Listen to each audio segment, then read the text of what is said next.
Classless Maxine Combs unglued slams disgusting liar Trump in brutal tweet. The hatred Maxine Waters has for President Trump continues to reach new highs or lows, depending on how you see it.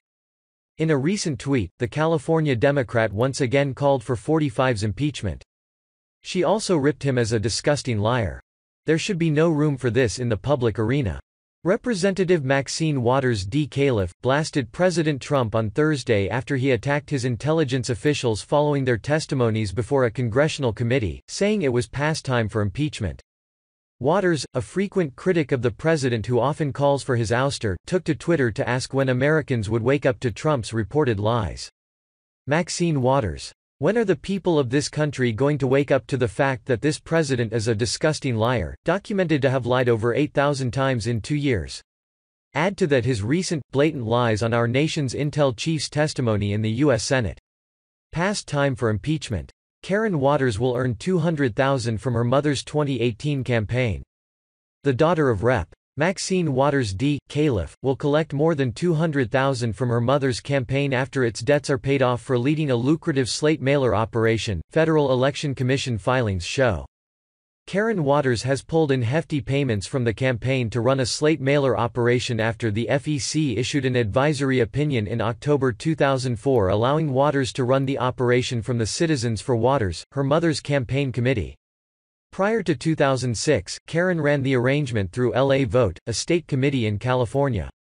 Karen is in charge of slate mailers, or endorsement mailers, in which candidates pay Rep.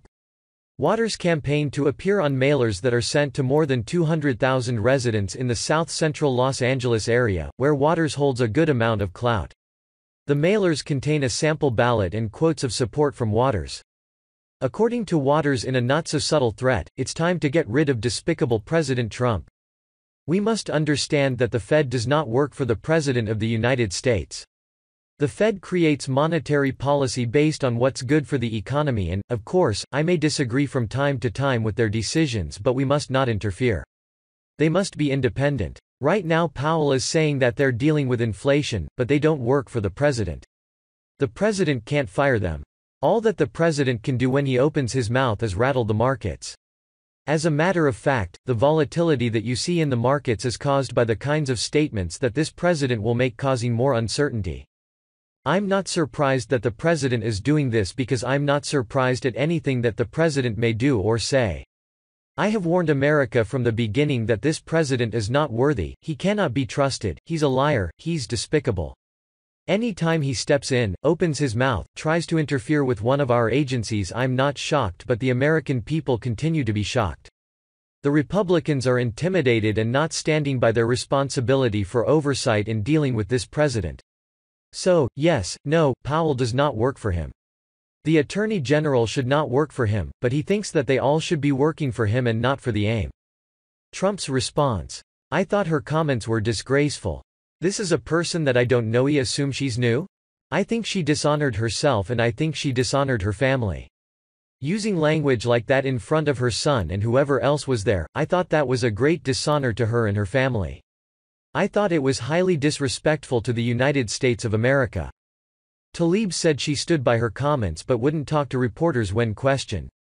What I have a problem with: kids in cages, stock market going down, government shutdown, racist walls, daily lies. What I don't have a problem with: Rashida Tlaib calling the person responsible for all of this. Wait, Rashida Tlaib called Trump a motherfucker? That's my kind of congresswoman. Point one of first ever Muslim American women elected to Congress. Michigan's Rashida Tlaib vows to her child a cheering crowd, "We're going to go in there and impeach the motherfucker." What a perfect way to ensure war vs real Donald Trump to guarantee that nothing